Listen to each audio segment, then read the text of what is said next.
I'm happy to introduce you to the weight Hola, me loss da mucho gusto presentarles management webinar. And I'm el going webinario to sobre manejo share with del you peso corporal. the Quisiera slides. compartir mi Um, pantalla para que puedan ver mis diapositivas. is the Zoom share screen? Here it is. Aquí me voy a ir a compartir So this pantalla. is the first slide. Entonces, bueno, esta es la primera If you prefer diapositiva Spanish que les language, you invita can a go on to the usar el servicio de interpretation interpretación because we have simultánea dependiendo interpretation el both in idioma Spanish de su preferencia. and Tenemos al Russian. español And y para para ello le interpretación pedimos que haga clic, por favor, en el icono de donc interpretación. Y l'icône también tenemos interpretación en francés y puede and hacer clic really también happy en el to icono introduce del you mundo. to Quisiera presentarles what works in weight loss management lo que and funciona en el you manejo de la are pérdida de peso. writing information Y here, strong probablemente reciban information hoy that you will get información sorprendente from pero this sólida. model I'm presenting actually Les compartiré un next. modelo, de hecho, But más I would like to adelante, introduce you to al Dr. Andrew respecto. Y me Heyman, dará who is mucho actually gusto professor presentarles al doctor and Andrew fellowship Heyman, que director es of profesor medicine at y George director Washington del University. Fellowship He de is also Medicina chairman of one of the Integral en el largest George Washington University. Es medicine creador de programs uno de los here in the States, and programas he de is the medicina integral WHO basada en la academia más amplia del of the mundo. Y Metabolic es Code, director médico del focusing Código on Metabólico, que se technology and enfoca innovation. en And salud, he oversees tecnología in the y largest educación. Y él supervisa movement in la doctors and capacitación de miles officials de profesionales de la where salud is al really año como director de facing asuntos académicos del just a bit A4M. light. Es importante agregar que tiene un gran Dr. corazón, Andrew, I know I shall es una see persona muy pictures. espiritual, lo sé So, porque he Andrew, asistido a sus can you conferencias. maybe, after Doctor some Andrew, sharing, can you maybe voy a say a dejar de few words compartir to the public pantalla para que comparta and algunas what your palabras con el goal is público. actually in Tal vez medicine? cuál es su What did objetivo you en el mundo de la study? medicina. ¿Qué quisiera usted Thanks for having compartir y me. I transmitir? really appreciate Muchas it. gracias It's a por real honor to be invitarme, here les agradezco to mucho. Es have un the honor estar con opportunity ustedes el día de hoy speak y with you tener la and to speak with oportunidad all de these platicar wonderful con people that are ustedes listening y con estas around the personas world. tan maravillosas And alrededor del this is mundo. a topic in general of Este es un integrative tema en medicine general that I've sobre been involved with medicina integral, for the medicina de past 30 integración, years.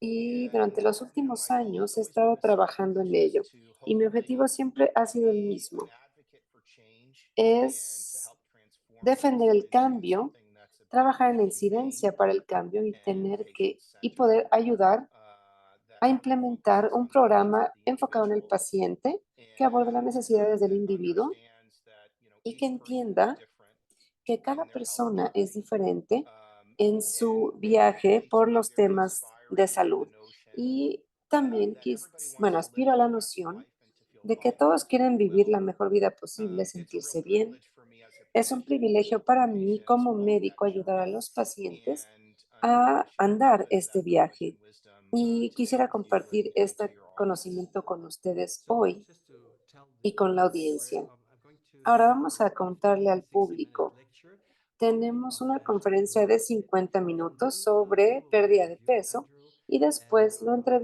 will be entrevistaremos, really doctor exciting, and Andrew, the y audience será algo will muy have the emocionante. possibility Y to luego la ask some audiencia questions, and we'll tendrá la provide the questions posibilidad de hacer preguntas on your topics, as you will see. sobre So, okay, los temas que se aborden el stop día the de hoy. video and your Así que bueno, Andrew, and le pido, please doctor, que have deshabilite about su 50, 60 minutes. video y nos vemos en So 50 minutos. let me share my screen Bueno, again permítanme mostrarles de and get nuevo back mi to my pantalla. presentation. Vamos a volver a la And presentación. we have here, first of all, Aquí I want to tenemos, present primero the que nada, categories of overweight and obesity. las categorías de Categories la based on the obesidad, BMI, the body mass index. o más You see bien that del, overweight person tanto has la obesidad como el between sobrepeso. 25 and Vemos 29.1. aquí Here you'll el see the score IMC have a entre very 25 a surprising 29.9, BMI, en donde, one bueno, of the es una highest in cantidad, una obesity. cifra Obese bastante class is classified sorprendente. between Y vemos ya la 30 and clase con obesidad, que 34.9. es entre 30 y The BMI is 34.9. based on the Este kilograms per IMC square se meter basa en los of kilos por and you see that for obese metro class 2 is from cuadrado. Y luego la clase 2 de 35.9 and obesidad obese va de class 3 is 35.0 a 39.9. Y ya la obesidad 39.9. clase 3 va a And más de 40 we de see that índice de in the masa corporal. Polynesian Y esto lo Islands vemos, in por the ejemplo, en las Victoria Islas Tract, Polinesias. you see a Es lot un of lugar hermoso en Polynesian donde islands, vemos but actually in the que de hecho it's probably Probablemente sea una trampa de obesidad. Si uno vive ahí, probablemente ustedes padecerán de sobrepeso u obesidad, porque vemos que la Samoa Americana, por ejemplo, tiene más del 70% de personas con obesidad. Y aquí tenemos también estos problemas de obesidad ya grave, en donde Estados Unidos representa 41% de la población con obesidad. Un IMC de 40 o más. Qatar es muy similar. Kuwait, Arabia Saudita. Estos tampoco van muy bien, sobre todo los países más acaudalados. Tenemos el Reino Unido con más de 25% de personas con obesidad. Bélgica casi 20%. Eso es demasiado para nosotros también. Los Países Bajos, 15%. Francia, únicamente 10%. Y claro que tenemos países en África que también tienen este problema. Entonces, ¿cómo podemos perder peso? Y he realizado un modelo sobre el manejo de pérdida de peso que tiene alrededor de 11 secciones. La primera es una breve introducción muy interesante que nos habla sobre la epidemiología de la obesidad, pero también nos habla de las personas con mayor peso. Y esto lo veremos en una de las siguientes imágenes. Entonces, bueno, toca el tema de ajustes en la calidad de vida y una psicología eficiente, así como una dieta eficiente, que sería la dieta paleo. Y también nos habla de 13 formas de reducir el apetito. Comparte terapias nutricionales sobre cómo la nutrición puede reducir el apetito, pero también mejorar la composición corporal, así como las terapias hormonales como la tiroides, hormona de crecimiento, testosterona, etcétera. Y también la reducción de exceso hormonal como cortisol, insulina y estrógeno. También nos habla de terapias hormonales de reducción de apetito como los análogos del GLP-1, leptina, oxitocina. Veremos imágenes muy sorprendentes, así como cómo reducir los niveles del aumento del apetito con grelina, adiponectina. También hablaremos de los depósitos de grasa locales y las disfunciones hormonales y qué podemos hacer al respecto. Y también compartiremos casos prácticos con pacientes. Entonces vamos a compartir algunas de las recomendaciones. Primero veamos un estilo de vida eficiente y actitudes psicológicas para adelgazar. Aquí veremos que la psicología es muy importante para que el profesional de la salud apoye a alguna persona que tiene exceso de peso. Tenemos varios aspectos y entre ellos tenemos mensajes y palabras positivas que se deben emplear. Entre otros, tenemos también hacer deporte, como veremos en algunas de nuestras imágenes. Y también otros aspectos. Hay otros aspectos como la psicología. Es muy eficiente en su intervención para la reducción del peso. Entonces, es muy importante primero para los profesionales de la salud usar mejores términos, mejor terminología. Las palabras como grasa corporal en exceso y obesidad se consideran muy ofensivas por parte de los pacientes. De modo que lo ideal es no usar esas palabras, no decir está usted obeso, sino usar palabras como tiene un problema de peso o tiene un IMC en exceso. Eso sí es un poco más aceptable. Hay que ser más neutros en la terminología que usamos, ya que no debemos usar palabras que sean ofensivas para el paciente. Y es muy importante también que esto lo encontramos en un estudio con adolescentes jóvenes que más adelante se convierten en adultos jóvenes y que están en riesgo de sufrir de sobrepeso, sobre todo si tienen, pero esto se contrarresta si tienen la percepción de que sus padres se preocupan por ellos y tienen una mejor autoestima. Es decir, si reciben más atención positiva por parte de sus padres y gente que les rodea. También hay factores que aumentan el riesgo de tener exceso en peso en jóvenes adolescentes. Si son de origen afroamericano o si son nativoamericanos, ya que sigue habiendo mucha discriminación, lo cual uno no podrá creer. Sin embargo, es así. Y también hay factores que aumentan el exceso de peso en jóvenes adultos, hombres jóvenes adultos. Ellos son rebeldes, ¿saben? No quieren que la gente les controle, de modo que si sienten que los padres buscan controlar su dieta, hay mayor riesgo de que lo compensen comiendo más y subiendo de peso, aumentando el peso. Ahora es muy importante informar al paciente con recomendaciones positivas.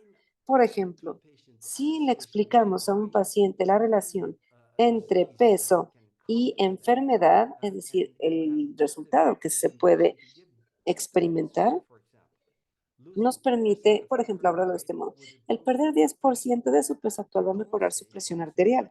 Lo que no deben decir, por ejemplo, es, si continúa y no pierde peso, gradualmente va a desarrollar insuficiencia cardíaca congestiva.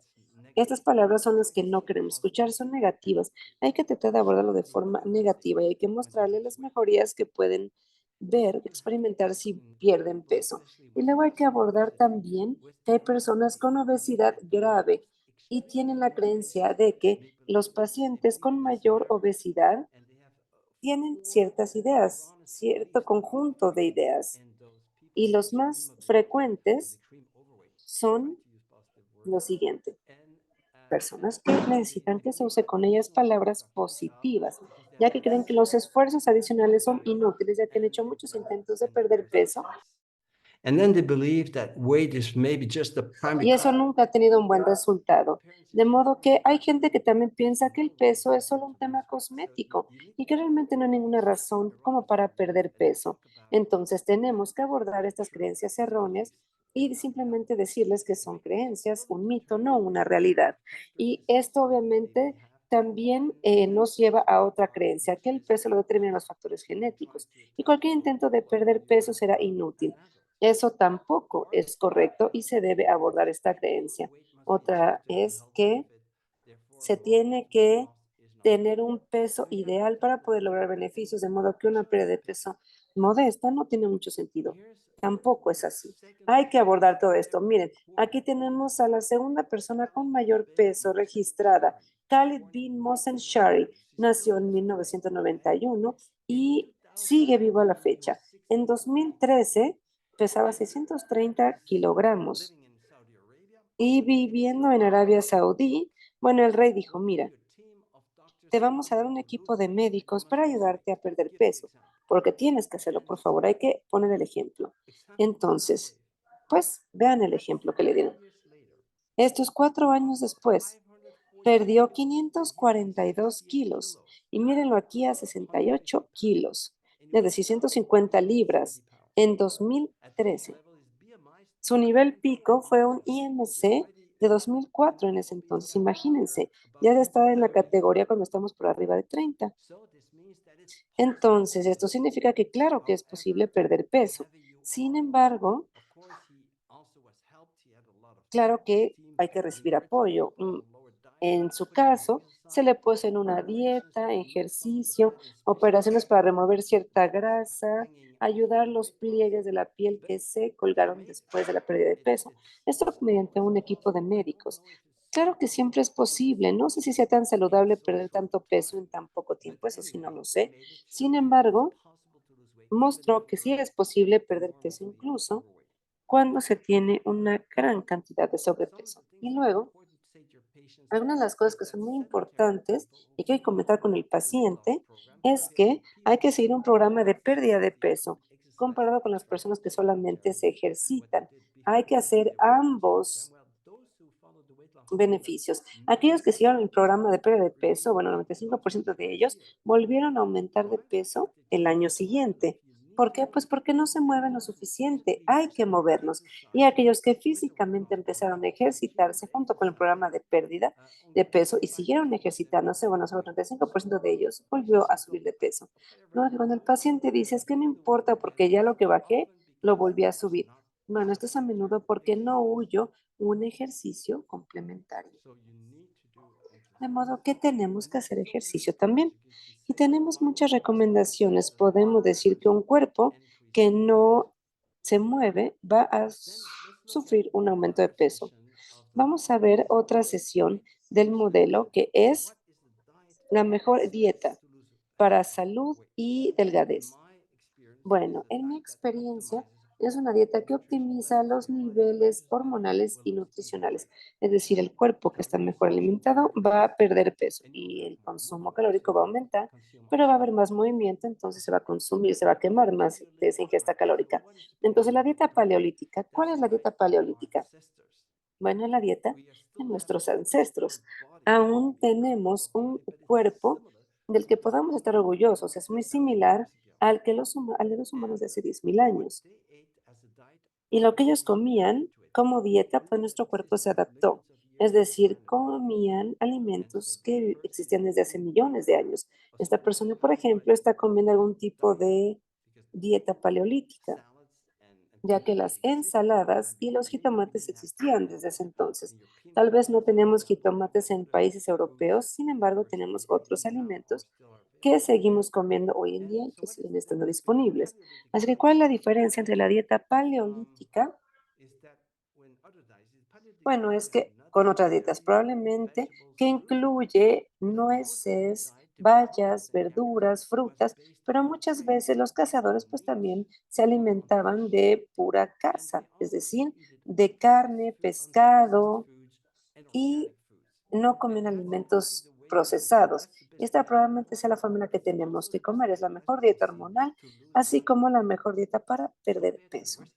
Ahora, comparado con la dieta occidental, que incluye una gran cantidad de otro tipo de alimentos adicionales como dulces, alcohol, café, tenemos grasas, aceites, productos lácteos, tenemos alimentos procesados con pesticidas y también tenemos principalmente que el primer alimento de la mañana son panes, granos y otros almidones. De modo que se realizó un metaanálisis de 21 estudios en humanos en 2021 que mostró que, por ejemplo, la dieta paleolítica, por un lado, mostró que las personas perdieron alrededor de 8.7 kilos cambiando a la dieta paleo a largo plazo durante más de un año. Y el objetivo no era bajar de peso, sino ser más saludables.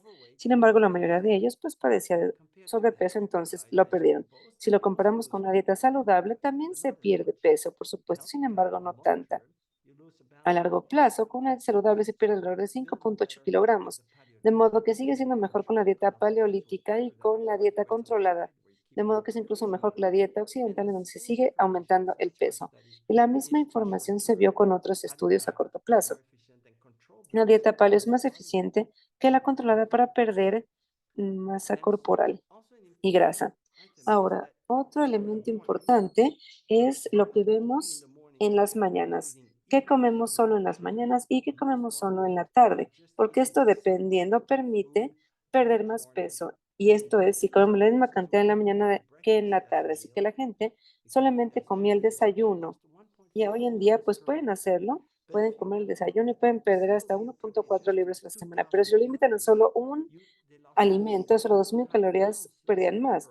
Perdían 2.5 libras a la semana, es decir, es más de 1 kilo por semana. Entonces, verán que de hecho yo mi comida principal la ingiero en la mañana y no en la tarde. El alimento más pequeño debe ser en la tarde, como veremos más adelante. Entonces, después de las 2 de la tarde, debemos dejar de ingerir carne, pescado y pollos. No hay que comer proteínas en la tarde y también debemos dejar de comer después de las 7 de la noche.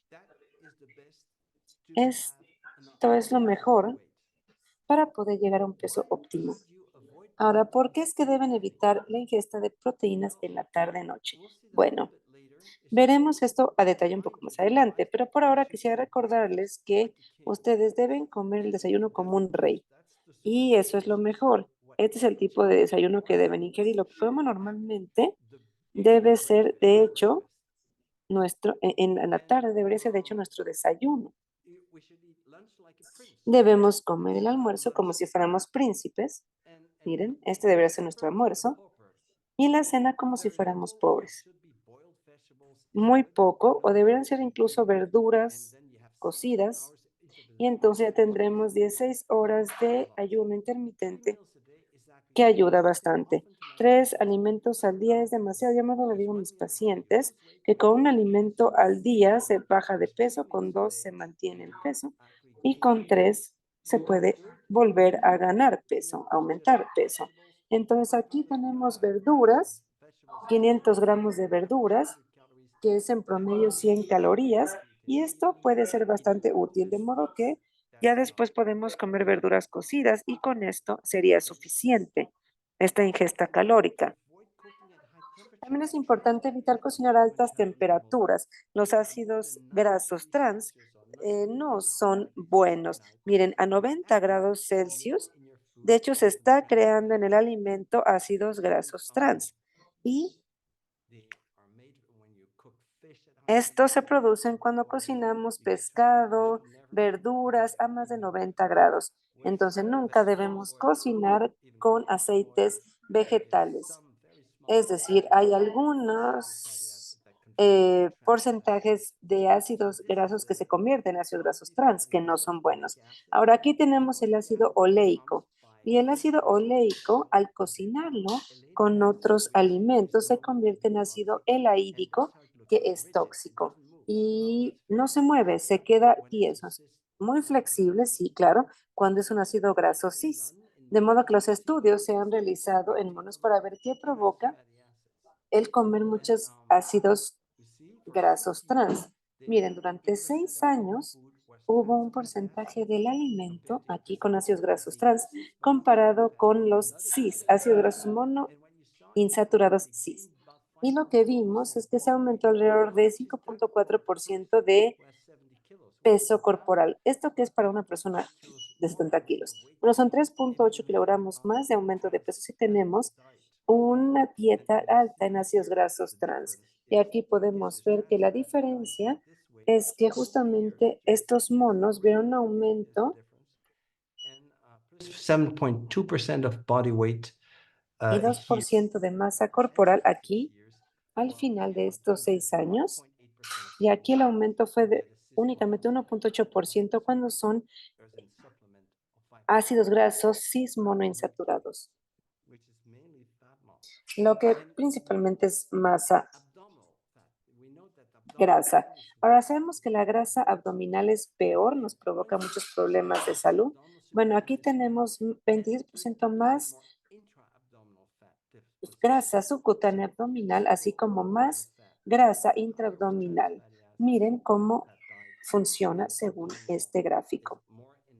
Vemos que el abdominal está dentro del abdomen más que la subcutánea, es decir, es grasa que no es saludable.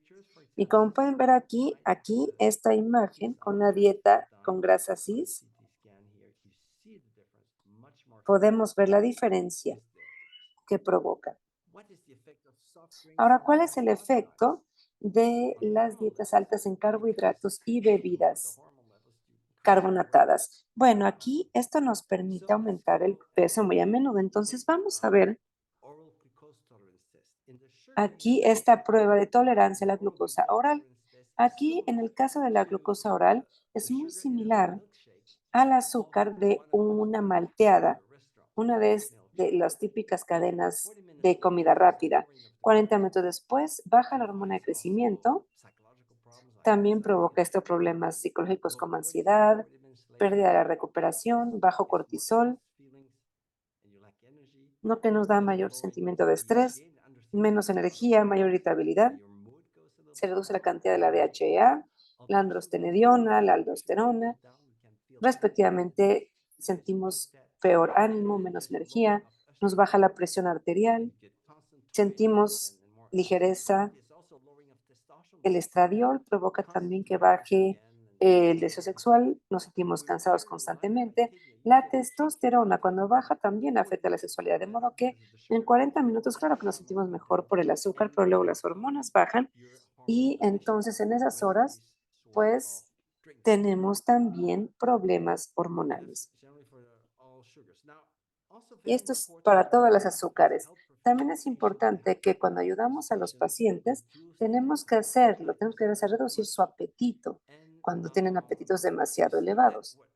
Como pueden ver aquí, lo que sucede es que es cuando tenemos pacientes con sobrepeso u obesidad, en muchas de las regiones tenemos que de 14 a 17.9%, depende de la región, ¿no? La cantidad. Ahora en 2000, miren cómo ha ido aumentando esta cifra. Tenemos áreas de 22 a 26% de personas con sobrepeso u obesidad. Esto es en Estados Unidos. Ahora en 2008 empeora aún más. Vemos diversas regiones donde tenemos alrededor de 26% o más personas con sobrepeso. Así que sigue aumentando este porcentaje y además la comida chatarra también sigue aumentando y aumentando como con este dibujo de las hamburguesas. Claro, este solo es el caso de las hamburguesas, pero es una idea. Hay que reducir la ingesta de ese tipo de alimentos. Sin embargo, ha ido aumentando. ¿Por qué? Así como el apetito. ¿Por qué aumenta el apetito? Bueno, ¿cómo podemos reducir nuestro apetito? Hay diversas formas de hacerlo. Una de ellas es dormir lo suficiente, más de 8 horas al día, por lo menos esto reduce el apetito. Y este es algo muy poderoso. Si podemos tener actividades físicas breves pero frecuentes, también podemos reducir el hambre. No se queden en la silla durante horas sentados. Y muchas otras cosas. Hay que masticar nuestro alimento 5 veces más. Hay que tomar agua, sopas, hay que evitar café, bebidas carbonatadas, alcohol, porque todas estas aumentan el hambre. Así que hay que reducir su ingesta. Y hay que ingerir nutrientes que reduzcan el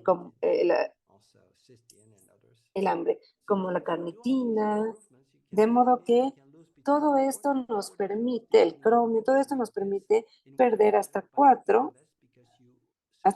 kilos, perdón, en un año, si podemos reducir nuestro apetito. Ahora tenemos un estudio de 13 años en adultos que mostró que aquellos que tenían poco sueño, es decir, que dormían menos de 6 horas en la noche, corrían 7 veces mayor riesgo de sufrir de obesidad, comparado con una duración de sueño que estaba entre 7 y 8 horas. Entonces, hay que dormir más. Y de hecho, el sueño se ha reducido desde hace 60 años. La gente solía dormir de 10 a 11 horas y si no, por lo menos se quedaban en cama descansando. Sin embargo, hoy en día la mayoría de las personas duermen de 6 a 8 horas y no descansan.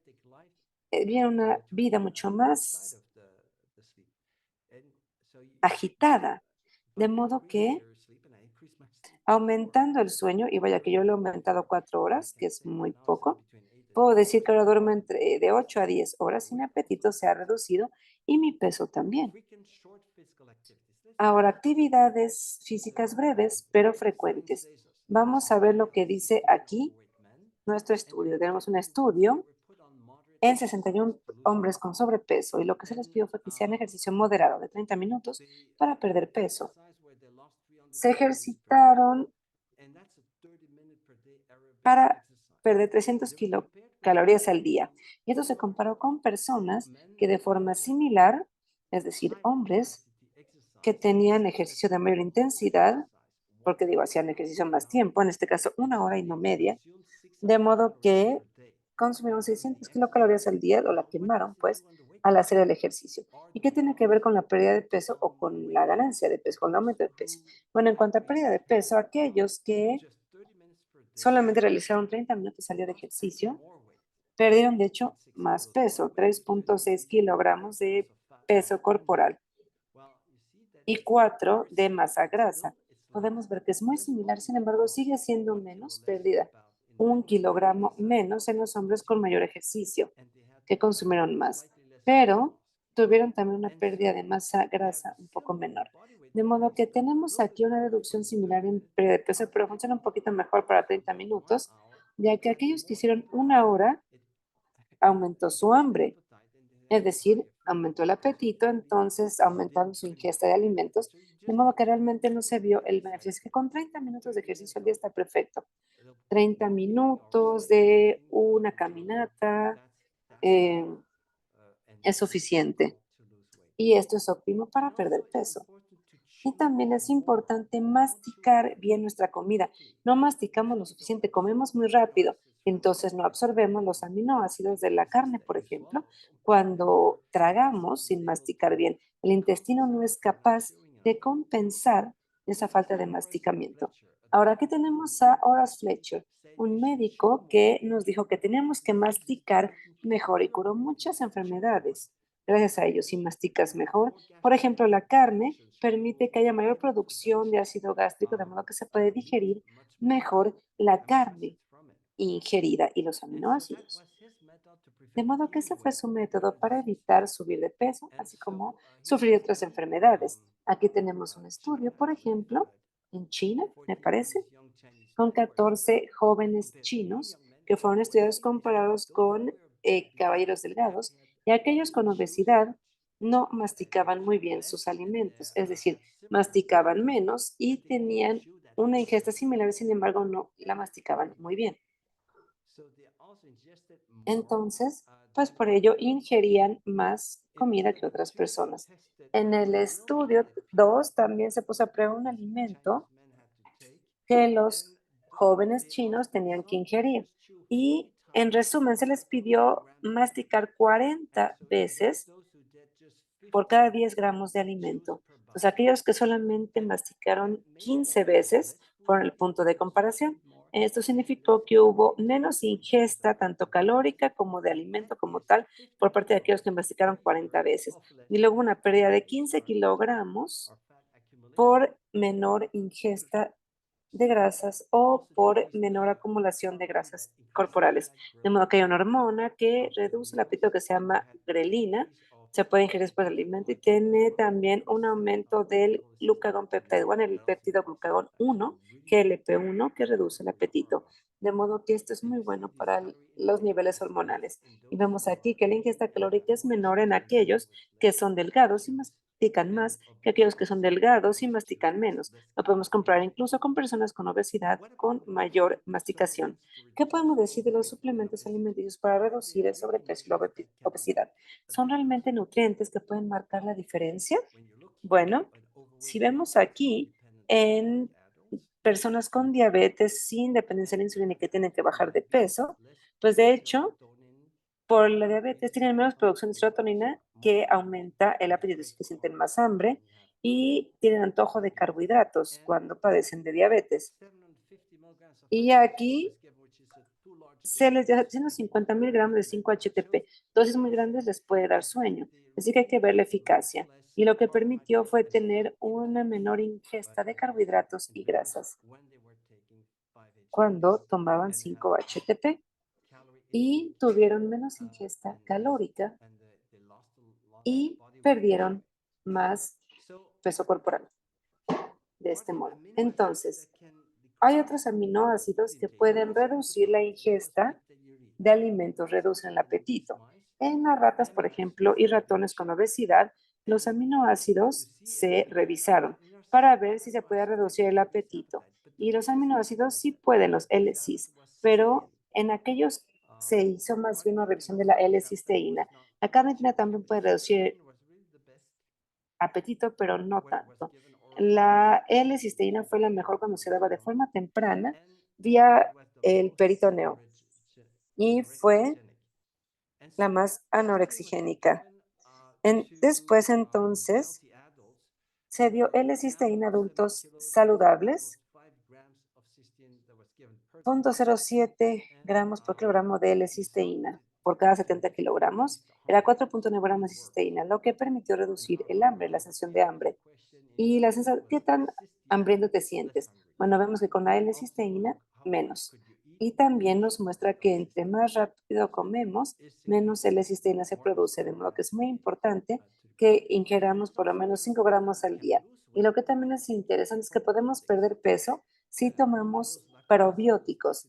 Entre aquellos tenemos el Lactobacillus acidophilus, el Bifidus, Saccharomyces, de modo que para mejorar la digestión podríamos bloquear las levaduras, el sobrecrecimiento de bacterias.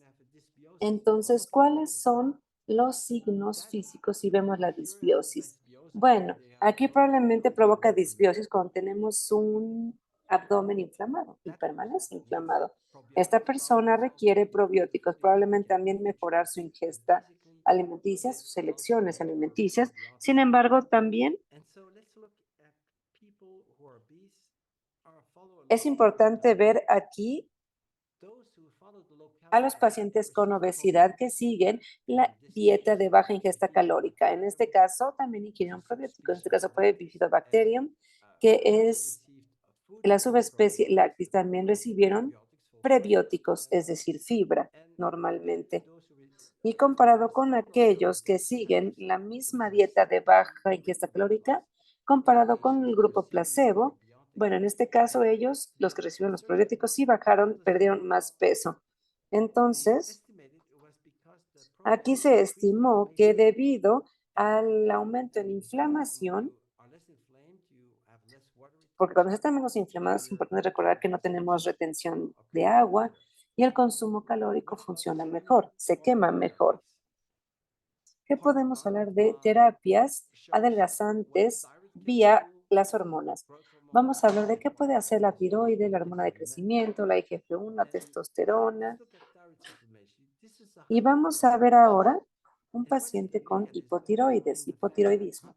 ¿Cuál es el mecanismo detrás del hipotiroidismo? ¿Por qué nos hace subir de peso? Bueno, cuando hay presencia de hipotiroidismo, tenemos menos rompimiento de la grasa, es decir, se acumula la masa en el abdomen. Y no es que haya mucha masa, sino que más bien hay un aumento de mixedema. Y esto es un problema celular, es decir, con los glucopolisacáridos. Miren aquí el mixedema, la grasa abundante, y aquí podemos ver la diferencia. Y esto no solamente reduce la grasa, sino el mixedema.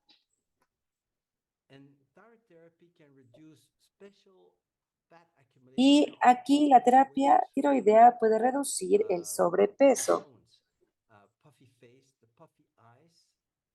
Puede reducir también los ojos abultados, inflamados, las mejillas abultadas, también los senos inflamados.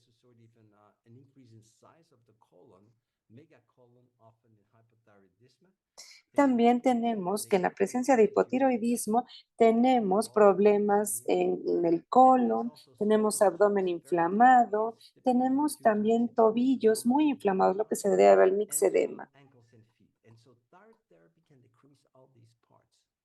Entonces, todo esto lo podemos ver en los pacientes. Y bueno, lo mejor aquí es que está la tiroxina, que es una tiroides desecada. Esta es una terapia muy antigua, ¿no? A la antigüita, pues siempre funciona muy bien.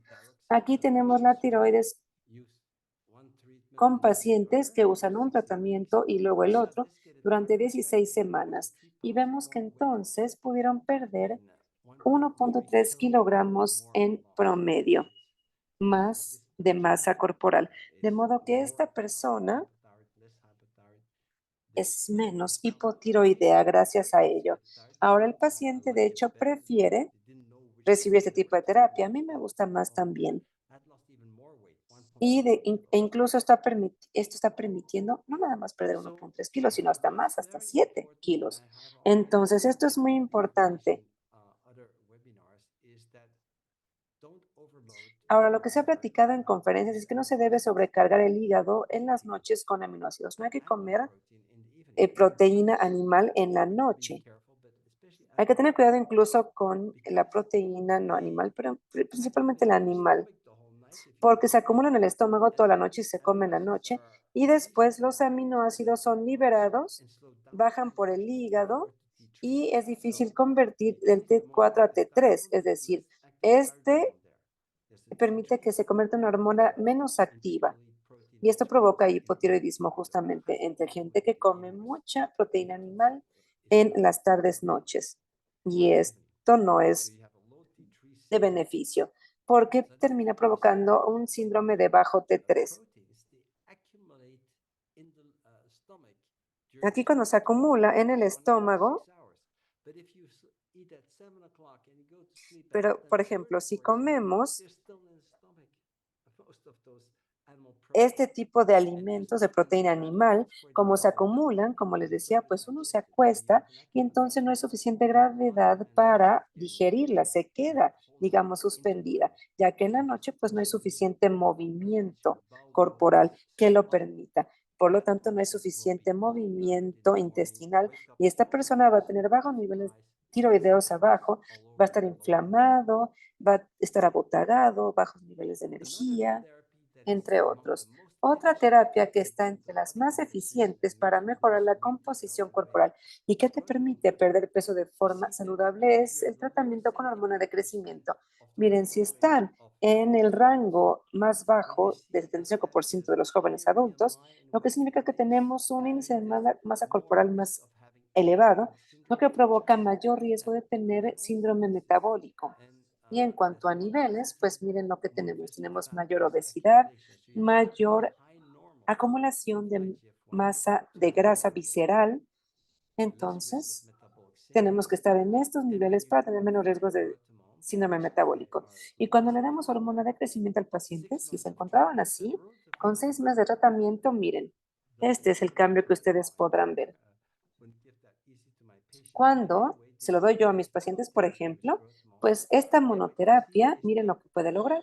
Lo que vemos es que se aumenta la masa muscular, se tiene más fluido extracelular, más agua y hay menos grasa corporal, sobre todo la grasa visceral que aumenta 30% en un periodo de 6 meses, con niveles de IGF-1 más altos y también la función tiroidea y así todos los niveles T3 en donde se sienten mucho mejor, ¿no? Y si podemos ver aquí, por ejemplo, la tomografía del abdomen, aquí tenemos mucha grasa. Tenemos grasa retroperitoneal, como podemos ver aquí, grasa subcutánea, y lo que vemos es una mejoría notoria después del tratamiento con hormona de crecimiento. Y aquí podemos ver un estudio también que donde podemos asociar la hormona de crecimiento, el IGF-1. El IGF-1 es diferente, la hormona de crecimiento aumenta los niveles de IGF-1. A su vez, estas son las dos hormonas principales que nos permiten revertir el envejecimiento para rejuvenecer. El tratamiento de hormona de crecimiento se recetó aquí durante 12 semanas, 6.6 kilogramos de menos masa grasa. Y si agregamos IGF-1, los resultados son incluso mejores. Tenemos casi 6 kilos perdidos de peso corporal y 8.8 de grasa. Entonces nos ayuda mucho a perder peso y también y nos permite tener mejor tono facial. Muchos de mis pacientes mayores a 50 años reciben tratamientos con ambas hormonas. Ahora, terapia con ese tipo de hormona que revierte. Bueno, el envejecimiento, el rostro flácido, el cuello graso, la pseudoginecomastia, es decir, senos caídos, el abdomen también caído, con obesidad, la celulitis, y también la grasa por arriba de las rodillas, de modo que la hormona de crecimiento ayuda a todo esto que acabo de mostrarles. Incluso esta grasa que tenemos aparte de atrás, en el cuello bajo, también se reduce con hormona de crecimiento. ¿Qué podemos decir de tratamiento con testosterona en hombres? Bueno, es así como un hombre debería verse, ¿correcto? Lo ideal, ¿no? Claro, es lo más saludable. Y aquí tenemos un cuerpo deficiente en testosterona, como pueden ver, no es tan firme. Y bueno, la ginecomastia, aquí tenemos la acumulación de grasa, la pseudoginecomastia, la flacidez muscular. Ahora esto se puede deber también a un exceso de estrógeno. Y también aquí tenemos obesidad abdominal.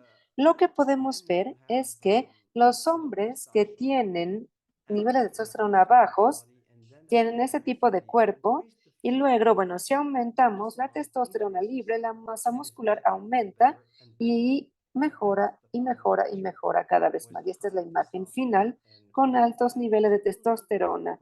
Aún se necesita hacer ejercicio, claro, ¿no? Para poder llegar a ese cuerpo y para poder reducir la grasa en áreas en donde hay este tipo de problemas, lo cual es básico. Ahora vamos a ver los hombres de edad mediana edad.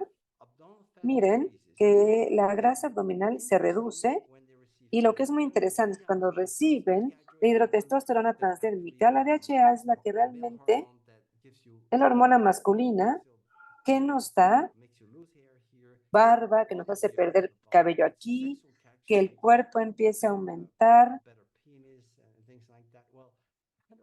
de volumen. Digo, esa hormona no es buena para la pérdida de peso, ¿no? En resumen, vemos que tenemos 7% más grasa abdominal y en el grupo placebo no hubo cambios significativos. Entonces aquí tenemos la de hidrotestosterona que aumenta la grasa abdominal, de modo que necesitamos principalmente testosterona para perder peso. Y también esta grasa se aumentó ligeramente. Ahora, lo que podemos ver es que los resultados no son tan buenos como con la hormona de crecimiento. Esta es más potente para reducir grasa en el abdomen. Entonces, aquí tenemos la deficiencia de testosterona antes y después el mismo caballero con terapia de testosterona. Vean los cambios en el cuerpo. Claro que probablemente también hubo una mejor dieta, ¿no? Y ahora vamos a ver otras terapias hormonales.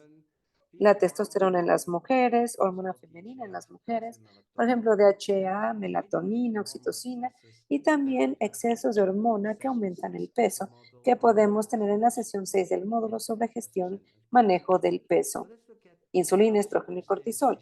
Vamos a ver aquí que en mujeres lo que sabemos es que hay mujeres con más grasa abdominal y que de hecho pueden perder los músculos abdominales debido a una deficiencia de testosterona.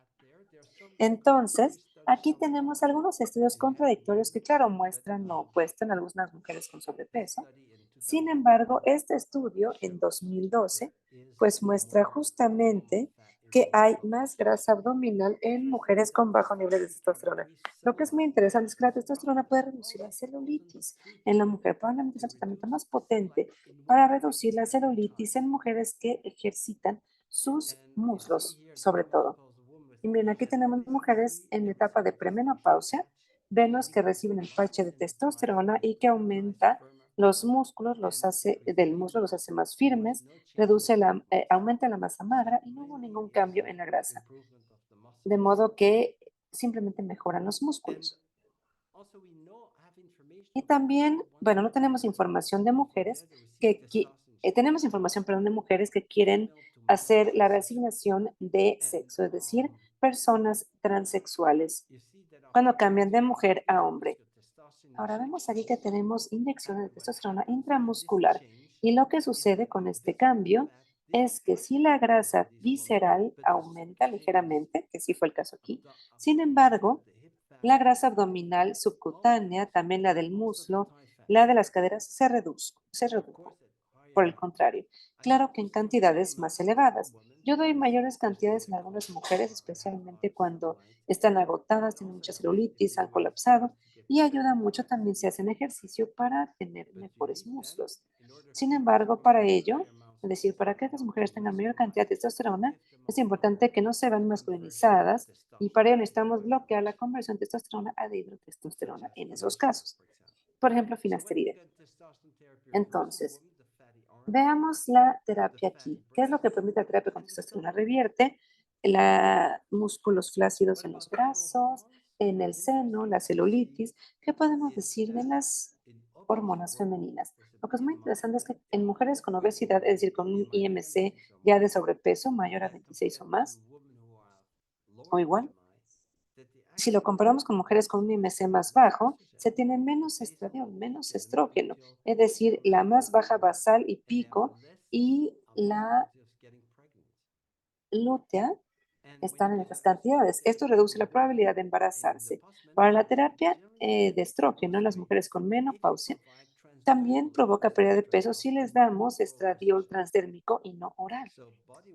Entonces, el peso corporal, como pueden ver aquí, es mucho menor con estradiol transdérmico, incluso también con estradiol oral. Pero aquí lo que es muy interesante es que la masa magra aumenta cuando tiene una masa magra. Miren, este tipo de grasa mejora más bien al nivel músculo y no necesariamente, pero solamente con el estrógeno estradiol transdérmico, no oral. ¿Qué podemos decir del DHEA? Bueno, si tenemos 6 meses de 50 miligramos al día de DHEA oral en mujeres de alrededor de 71 años de edad, vemos que se redujo la masa grasa. Hay más grasa aquí que en la imagen inferior. Tenemos 10% menos de grasa visceral en mujeres, 7% menos grasa visceral en hombres y 6% menos grasa abdominal subcutánea. De modo que ayuda bastante los 50 miligramos al día, que es una dosis correcta para hombres y mujeres de 71, para hombres de 71 años, pero para mujeres no tanto. Ahí sí la dosis tenemos que ajustarla, es decir, si no puede provocar masculinización. Ahora que tenemos suplementación con melatonina. Esto reduce la circunferencia de la cintura, mejora los triglicéridos, provoca el colesterol en niveles adecuados y mejora el síndrome metabólico, es decir, 2 veces más pacientes con 8 miligramos al día. Permitió perder el síndrome metabólico. Entonces, esta suele ser una dosis alta, sin embargo, es el resultado que provoca. Y el paciente lo toleró bien. Ahora, ¿qué podemos decir de terapias que reducen el apetito y que adelgazan? Por ejemplo, lo del análogo del péptido 1 tipo glucagón.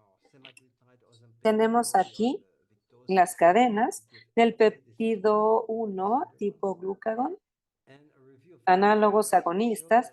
Tenemos una revisión de ensayos clínicos que muestran que con semaglutide se pierde peso corporal ya que reduce el apetito. Y un poquito más si lo tomamos a cantidades más altas. Ahora, me parece que esto tal vez ya sea demasiado, 1 miligramo a la semana. Depende mucho de cómo ande el apetito.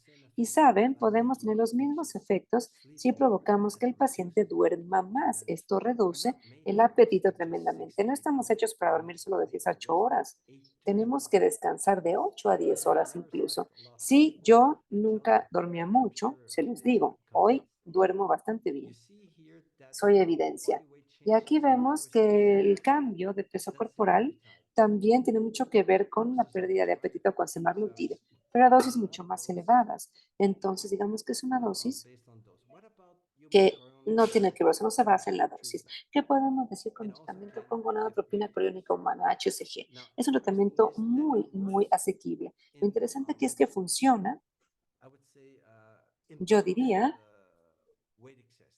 que en un exceso de peso desequilibrado, gente con un gran sobrepeso grave. Y también se ayuda para tratar los incisivos desproporcionadamente largos, grandes, estos de aquí enfrente. También permite reducir este tipo de depresión ligera en ambos lados del hueso sacro. Y cuando tenemos los brazos así, con las palmas hacia arriba, lo que se presenta es que el antebrazo se va hacia los lados. Miren, como aquí. ¿Ven cómo se va a los lados? Estos también responden muy bien a este tipo de tratamiento y normalmente también es con las piernas que se van hacia afuera, como que o se van hacia afuera o se van hacia adentro, como en esta imagen. Es decir, no pueden juntar los pies sin que se encimen las rodillas. Ahora, la dosis que debemos dar de gonadotropina coriónica, HCG, normalmente se mezcla con agua bacteriostática, porque a menudo se da con viales sin el agua bacteriostática, así que nosotros tenemos que combinarla porque si no, no se conserva bien. Hay que combinarla por ello, con un conservador y luego lo ponemos en el refrigerador. Y luego tomamos cierta cantidad en una jeringa, sería alrededor de 125 a 150 unidades de HCG para poder diluirse bien y poder aplicarlo en inyección. Entonces, los estudios muestran que pudiera no funcionar. En algunos otros estudios, en ensayos clínicos controlados por placebo, muestra que sí, pero en la mayoría que no. ¿Por qué? Bueno, porque no usan el agua bacteriostática que les acabo de decir, y eso es muy importante. Si no, no se conserva. Normalmente toman un vial durante 7 días y se da la misma cantidad todos los días, pero hay que agregar el agua bacteriostática. Hay otras razones también por las cuales no funciona, que no se le da suficiente, pero lo principal es que no usan el agua bacteriostática que les comenté.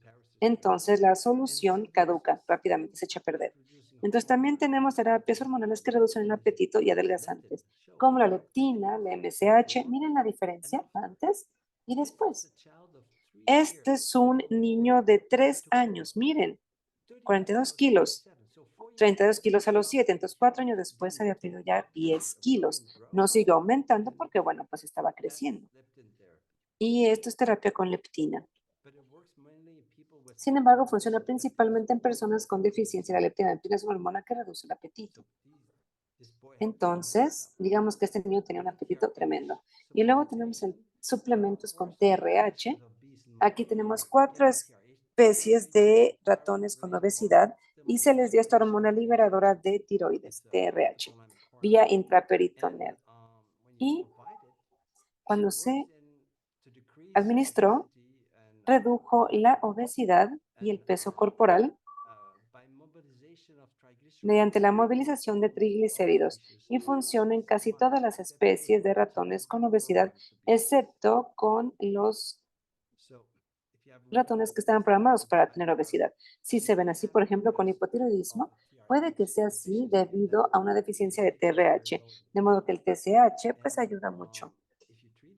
Y miren, si la tratan, probablemente pudiera verse así. Ahora, tenemos una deficiencia de TRH en algunas personas. Esto es probablemente lo que sucedería si los niveles están adecuados, como con 60 kilogramos más o menos al día. Sublingual, por favor, de TRH. Ahora, como les decía, reduce el apetito. La grelina le reduce el apetito a animales con gran ingesta. Miren a este animalito. Pero si dormimos más, también podemos reducir. Hay muchas otras formas de hacerlo, aparte de con ingesta de grelina. Ahora, también tenemos una sesión sobre depósitos de grasa local, exceso en obesidad en las mejillas, esto es por tiroides bajas, o las mejillas inflamadas, esto es por exceso de estrógeno, hay deficiencia de tiroides y progesterona, o también tenemos el rostro tipo luna llena y enrojecido, es gente con mucho cortisol. Y detrás también tenemos algunas deficiencias hormonales. Cuando tenemos exceso hormonal por un lado, también tenemos deficiencia hormonal por el otro, que provoca el exceso hormonal por otro lado. También tenemos trasero con obesidad. Aquí tenemos traseros con deficiencia de insulina y aquí con exceso de insulina.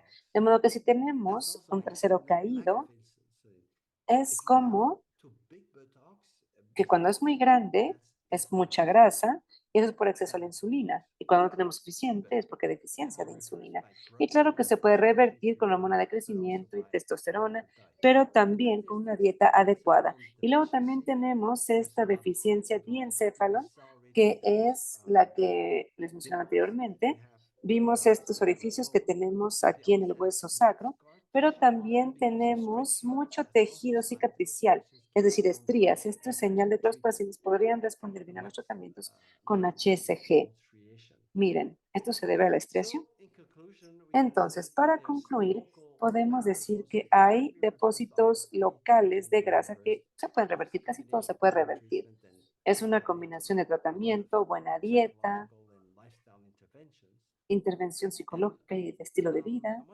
Y quiero también darles un poco de información. Aquí tengo un programa educativo que quiero compartir con ustedes sobre infecciones por COVID, trastornos inflamatorios, eh, inmunidad, envejecimiento físico, cómo revertirlo, suplementación con hormonas femeninas, fatiga crónica, agotamiento, diagnóstico de tiroides y tratamiento, melatonina, testosterona en hombre, testosterona en mujer. Digamos que todo esto permite recibir información. Si gustan sacar sus teléfonos celulares y tener acceso a este código QR les permite aprender un poco más al respecto y poder cuidar de su paciente. Tenemos también la consulta de terapia hormonal y este es el modelo que hay que seguir. Y tenemos más sesiones, de hecho, al respecto de las que se señalan aquí, las terapias hormonales adrenales, IGF-1, trastornos psicológicos, muy interesante, ansiedad, estrés, depresión, autismo, esquizofrenia, longevidad. Este es muy fascinante, es muy útil. Saben que hay mucho que tiene que ver con recomendaciones que nos dan Centenarios para Vivir Más, trastornos sexuales, esa es información también muy útil, muy valiosa, enfermedades cardio y cerebrovasculares, esa también es muy importante, es básicamente la naturaleza de nuestro modelo, manejo de pérdida de peso, que está muy bien actualizado, como verán, y también pueden recibir cursos. Miren, este es para el manejo de pérdida de peso. Todos los cursos que les mostré están aquí, son muy interesantes y pueden obtener mucha información a partir de ellos. Recuerden que hay muchos libros. Si solo quieren comprar uno, este es el bueno. El manual de las hormonas, el manual hormonal. Tenemos también el Atlas de terapia hormonal para endocrinología. Tenemos el tratamiento hormonal con hormona de crecimiento para adultos. Esto protege a muchas personas. Ese tratamiento va a motivarles y les va a mostrar a cómo aplicar el tratamiento. Es muy bueno. El de cómo revertir el envejecimiento físico, este tiene muchas recetas para hacerlo. Hay ciencia, claro, que lo respalda y también vale mucho la pena conocer sobre la testosterona, de modo que estos son los libros principales. Este es el más reciente, Terapia de Testosterona para Verdaderos Caballeros. Y tenemos también el texto, el libro de textos para terapia nutricional y el libro de texto para calidad de vida en salud y revertimiento del envejecimiento. En octubre estaré dando talleres, también estaré revertiendo el envejecimiento. Estaré hablando, perdón, sobre el revertimiento del envejecimiento. Estaré en diversos lugares. Aquí hablaré de la dermocosmética, el taller Odela. Estaremos hablando en Roma también sobre terapias nutricionales, cómo aumentar los niveles hormonales con nutrientes del sistema inmune. En diciembre estaré en Las Vegas y los temas se van a confirmar. También tenemos ofertas de trabajo para profesionales de la salud en Ámsterdam. Médicos, aquí tenemos varios requisitos, sin embargo es muy interesante y yo estaré ahí supervisando la contratación por si quieren recibir capacitación para estos temas, pues tienen la posibilidad de trabajar ahí con nosotros. Y digamos que hay que hablar holandés e inglés y luego tenemos gestión del paciente, también tienen que hablar holandés e inglés. Y con estos requisitos, pues pueden contactarnos si gustan. Muchísimas gracias a los diferentes socios que tenemos, Coalevita en Ámsterdam. Tenemos gente de Brasil que nos ayuda, gente de Estados Unidos, Europa, etcétera. De modo que si quieren contactarnos, estos son los números de contacto y los correos electrónicos. Y si quieren actualizaciones, pueden recibir información en estas redes sociales. Si gustan, pueden estar con nosotros. Ahora voy a dejar de compartir mi pantalla. Y Andrew, ¿pudieras por favor activar tu cámara y audio para poder entrevistarte? Bueno, me da muchísimo gusto poder entrevistarte. Andrew, nos hablaste sobre un abordaje interesante. Tú tratas también a las personas que tienen enfermedades especiales, es decir, que sus hogares no son seguros, no son saludables y por eso aumentan de peso. Y de hecho, su salud, pues como resultado empeora. ¿Nos puedes platicar de cuál es tu abordaje ahí? ¿Cómo abordas al paciente ahí?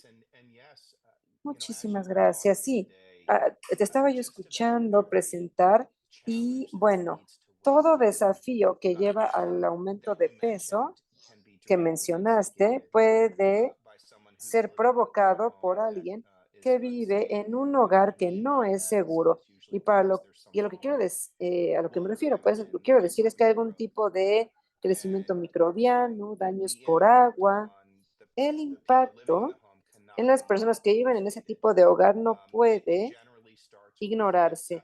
Normalmente empieza con inflamación excesiva y esa inflamación se acumula en el cerebro y en el resto del cuerpo y luego tenemos consecuencias terciarias y secundarias que empiezan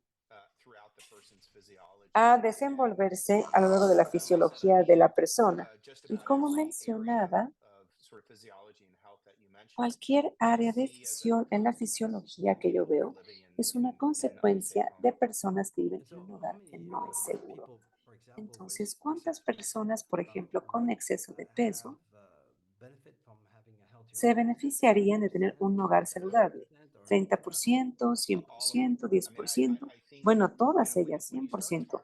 Cuando empezamos a hablar de inflamación patológica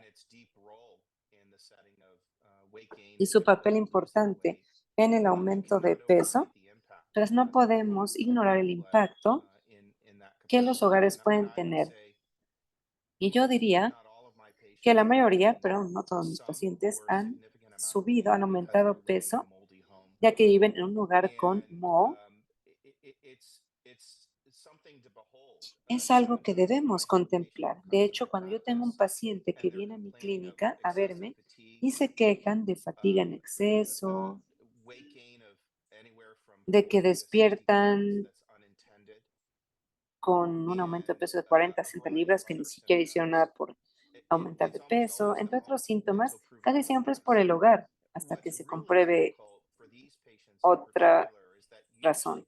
En particular, normalmente cuando llegan a mi clínica, ya intentaron cambiar la dieta, ya empezaron a implementar algún tipo de ejercicio y el peso no lo pierden y no saben por qué.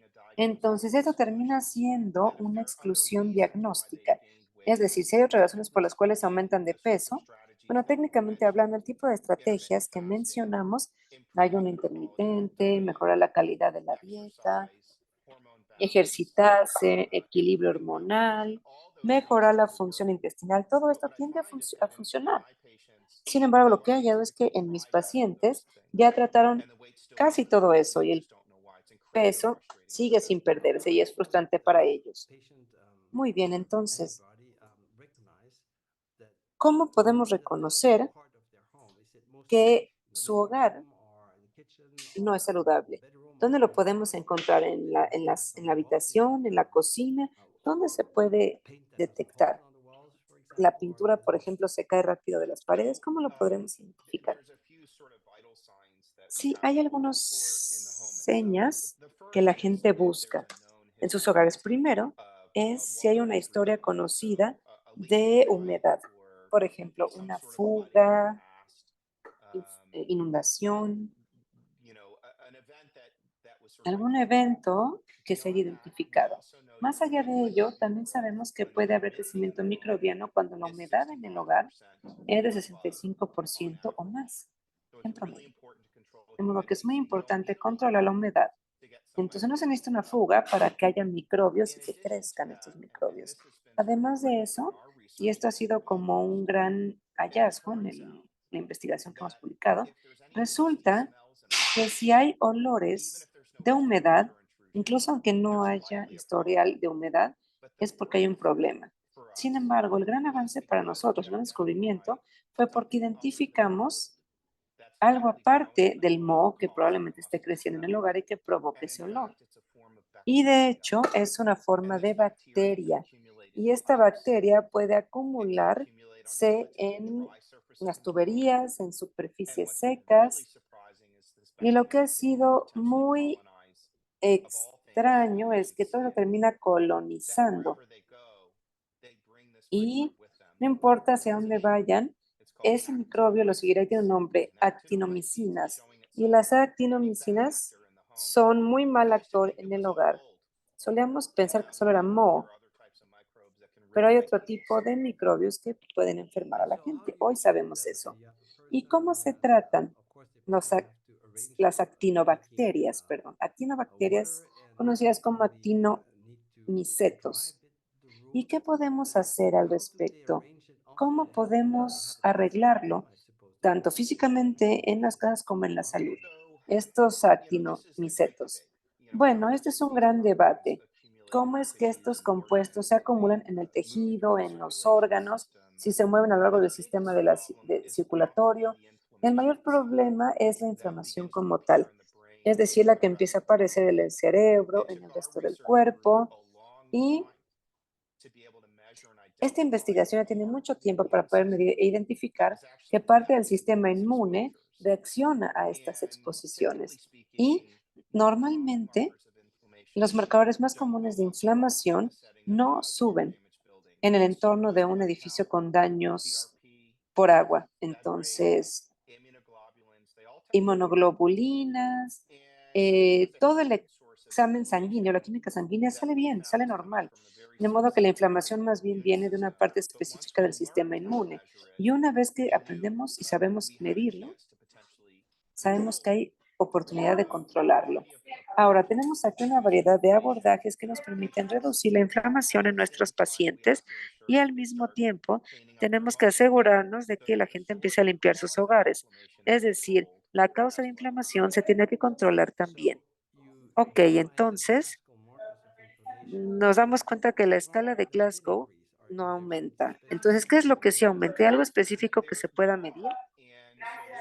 To what I would call Sí, sí immunology. lo hay, y esto nos lleva entonces a nuestras clases de inmunología básicas. Hay dos aspectos del sistema inmune. Tenemos el innato y tenemos el adquirido o el adaptado. Y la mayoría de la medicina se ocupa con la medición de los marcadores que surgen del sistema inmunológico adaptado. Los marcadores generales de inflamación, el sistema inmunológico adaptado, pero los especializados que hemos hallado que se elevan en ese tipo de población de los pacientes viene del otro lado del sistema inmune, que es el nato. Entonces, estos son marcadores que normalmente salen en la práctica médica y a veces se dejan de lado, pero son muy valiosos. A veces lo que es fascinante es que uno de los marcadores clave que se va reduciendo con el paso del tiempo es porque el cerebro se empieza a inflamar significativamente, sobre todo el hipotálamo, y es con las hormonas estimulantes por los melanocitos. Y como saben, a medida que los niveles MSH bajan, el MSH está involucrado en casi todo, desde producción de melatonina hasta la integridad del intestino permeable, ayuda a mejorar la aromatasa, es una respuesta inmune adecuada que ayuda también con el equilibrio hormonal adecuado, ayuda con el metabolismo, el peso normal. No se puede ignorar el papel del MSH en casi todo paciente que tengo, por ejemplo, que ha tenido alguna exposición debido a la inflamación cerebral.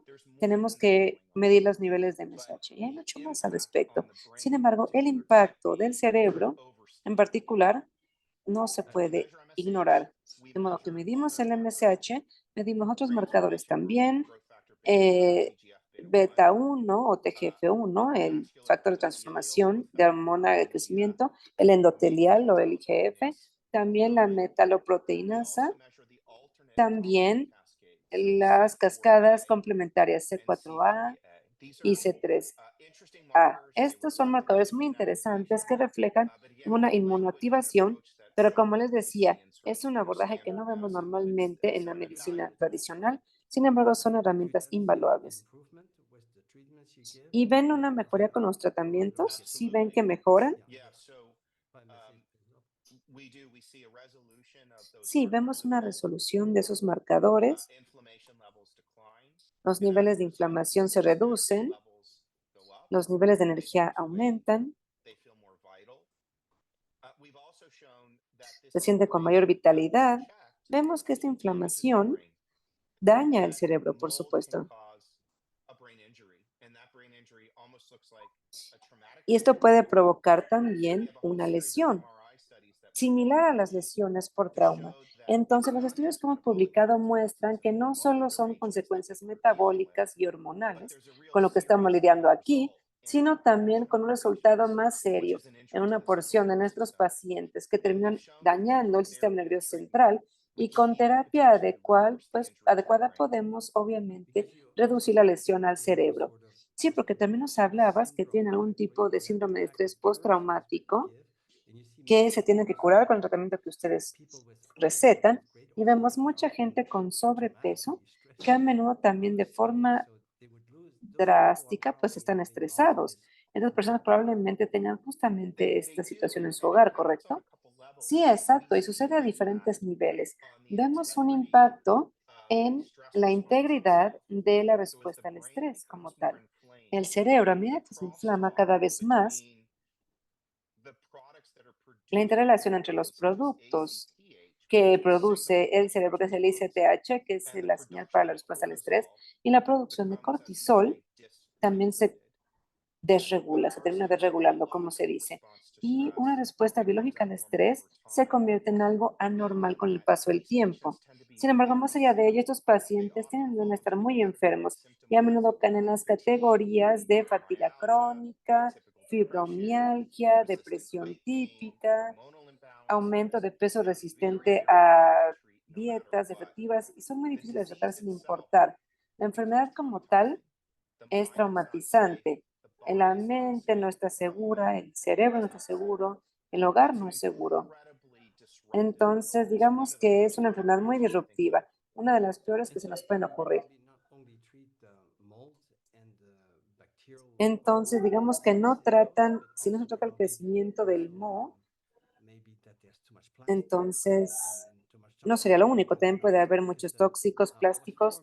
Eso también lo revisan, porque digo, hace muchos años, por el principio de mi carrera, el movimiento americano de salud ambiental también hablaba de esto, ¿no?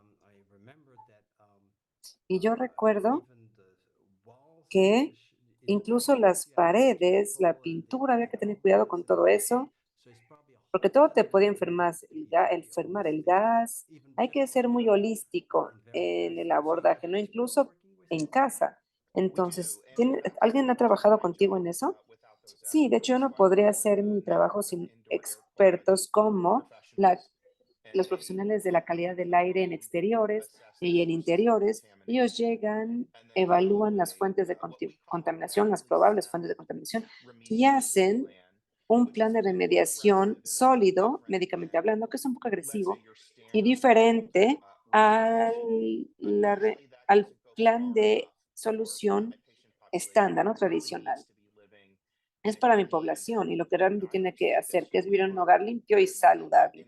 Y yo siempre he dicho, si quieres gente saludable, necesitas un ambiente saludable. Y pasamos mucho tiempo Our patients.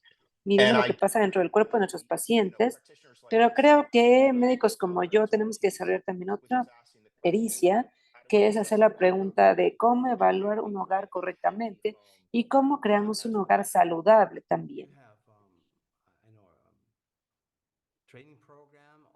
¿Tienes algún programa de capacitación o libro que la gente pueda leer al respecto para que sepan qué pueden hacer o si pueden ir a tu centro? ¿Cómo sería? Bueno, de hecho yo tengo un libro de texto médico que se llama El arte y ciencia de SIRS, que significa respuesta síndrome de influencia inflamatoria. Es otro término para decir vivo en un hogar que me está inflamando. Entonces, el área de la ciencia del CIRS, mucha de nuestra información técnica está ahí. Y tengo una clínica en el norte de Virginia que se llama el Centro de Virginia para Bienestar Sanitario. Cuida a personas de todo el mundo. Es un problema mundial. Sabemos que en Estados Unidos 50% de las estructuras y edificios tienen problemas de fugas de agua y por lo menos 20% de la población son sensibles a esta exposición. De modo que no todos los que viven ahí se van a enfermar mucho. Sin embargo, no es una cantidad reducida la que se verá en problemas de salud. Entonces, el libro de texto lo pueden comprar en internet, en Amazon, si lo tenemos en línea, correcto, sí. Muy bien. Eso está muy bien. Propongo entonces que veamos algunas de las preguntas que tenemos y luego podemos irlas respondiendo. Aquí tenemos, por ejemplo, una pregunta. Si todos somos diferentes, ¿qué nos recomienda para veganos basados en plantas que buscan solucionar sensibilidades alimentarias, problemas de alergia a la histamina, etcétera? Gracias. Sí, cuando yo veo problemas de sensibilidad a la histamina, yo siempre pienso en la exposición. Hay una gran superposición Y digo, este es mi sesgo justamente, ¿no? Vemos activación de secuencias genéticas que hacen que la gente sea sensible a algunos alimentos y que se vuelvan histamínicos cuando viven en ambientes que no son saludables. Entonces, una de las cosas que yo haría es pedirle a la gente que empiece a pensar en cuál es la calidad de mi espacio de vida en donde vivo. Y es por eso que yo veo una gran respuesta a algunos alimentos en general. En cuanto a tratamiento, hay productos como oxidasa de diamina, hay flavonoides como quercetan que también pueden ayudar en estos casos.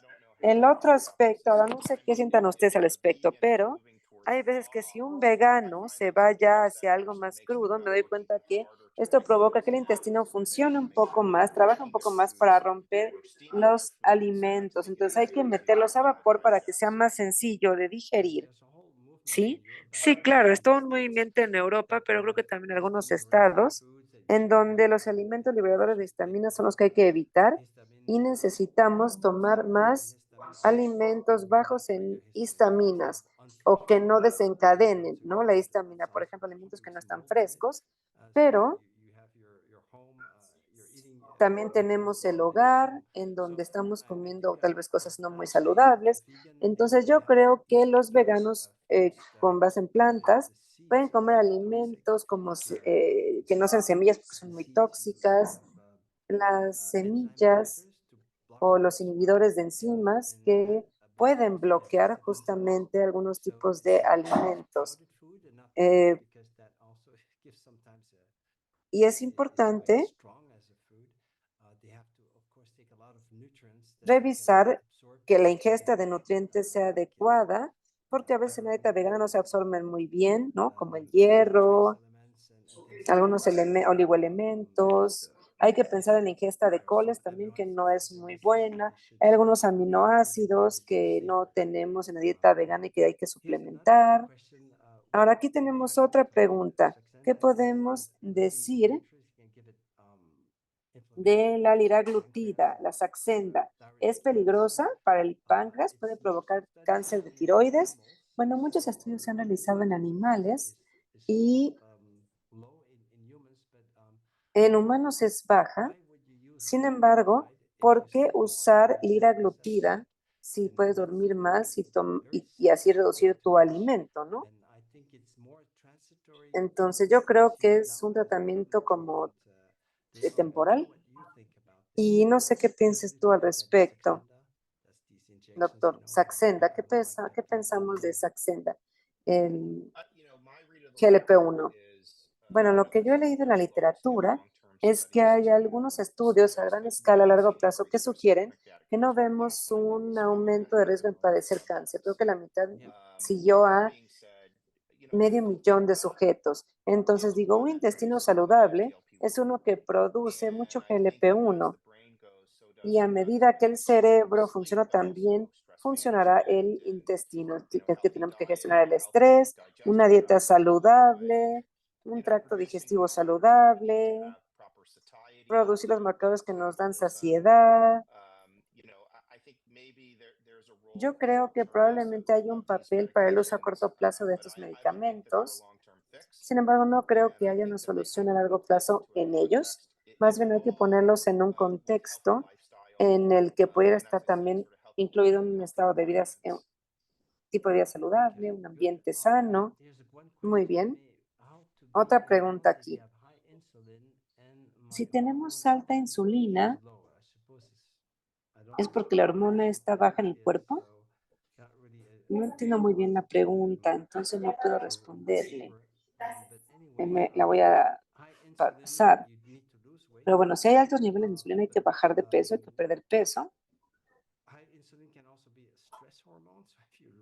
Ahora, la hormona también provoca estrés. O sea, hay unas formas de reducir la insulina. Ahora, ¿hay arroz y granos en la dieta paleo? No.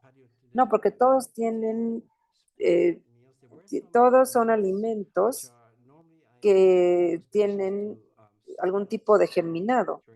Entonces, no se recomiendan.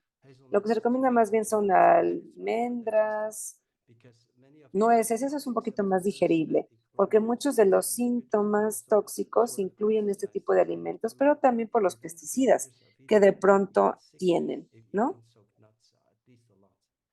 Y las nueces ayudan mucho en estos casos. Así que no hay ni arroz ni granos en la dieta paleo. Sin embargo, hay ingesta de ciertos tipos de coles que podrían estar bien. Ahora, el arroz, vaya, sí tenemos información al respecto. Ahora, ¿podemos comer proteínas en la noche? Pues no. Lo mejor es reducir la proteína animal para que no reduzca la función tiroidea. No es óptimo la ingesta de proteínas. En todo caso, podría ser lentejas, frijoles, eso sí. Y el no comer después de 4 de la tarde puede ayudar al crecimiento muscular si no comemos mucha proteína después de las 4. Sí, serían 2 gramos por kilo de peso corporal, lo cual es correcto. Pero el cuerpo solamente puede absorber de 30 a 40 gramos al día, entonces necesitaríamos 3 o 4 alimentos con ello para que nos pueda empezar a funcionar y no hacerlo después de las 4 de la tarde. Así que la recomendación es muy estricta en el sentido de que aquí la idea es que las personas piensen que tienen que evitar comer muchas proteínas. Ahora, si comemos semillas a lo largo del día o semola, bueno, esto no va a dañar tanto, ¿no? La idea es que lo que no ayuda mucho es comer proteínas después de las 4 o 5 más o menos, a menos que sean aminoácidos. Y podemos aumentar el aumento de este resultado si hacemos ejercicio, pero no mucho si tenemos inflamación, porque si hay inflamación es que ya estamos haciéndolo demasiado, ¿no? No sé si sepan algo sobre algún comentario sobre la ingesta de proteínas. Muy bien, bueno.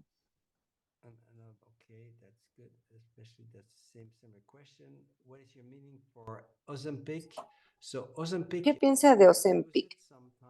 Yo la uso a veces, la uso no tanto porque la gente se siente enferma y yo creo que Ozempic se le da a mucha gente que no duerme lo suficiente y que no mastica bien su comida y que no hace todo lo que debería estar haciendo para ser saludable y que viven en situaciones de estrés.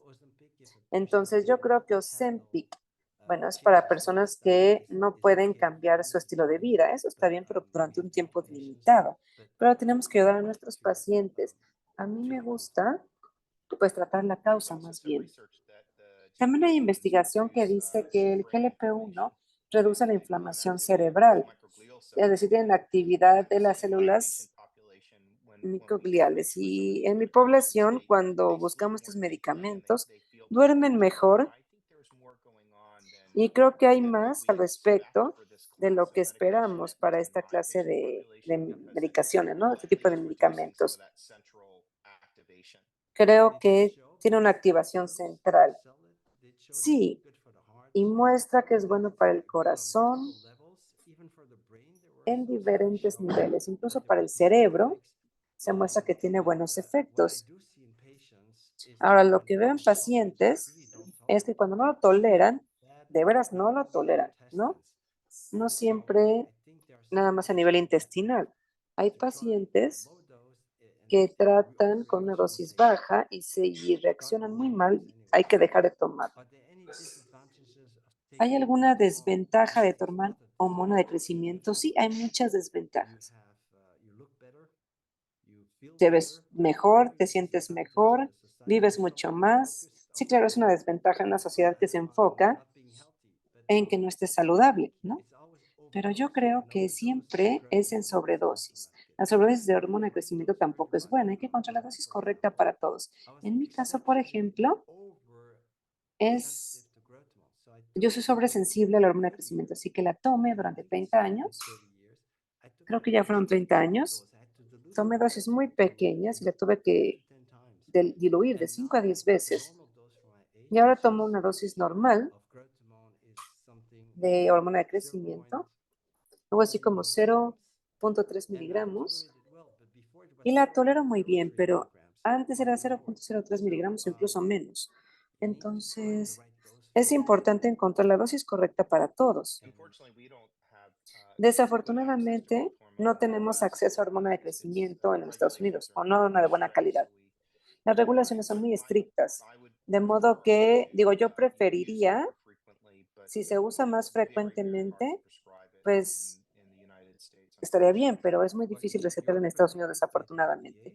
Claro, si estás protegida por la FDA, pues podríamos mejorar la disposición. Y porque tenemos textos legales justamente sobre cómo tratar a los adultos con esta hormona. Andrew, si gustas, te podemos compartir un libro, porque hay que saber hacerlo, sobre todo en Estados Unidos. Hay una farmacia en San Diego, me parece, que lo vende y ellos saben también cómo hacerlo a nivel legal. Sin embargo, también depende mucho del estado en el que se encuentran. Algunos estados con juntas directivas, de consejos directivos que son muy, muy miopes en ese tema, ¿no? Entonces, hay doctores que pierden hasta su licencia, su permiso para ejercer durante 2, 3 años, he escuchado. Entonces, sí hay que tener una base legal, ¿no? Para poder recetarla. Personalmente, en Bélgica, tenemos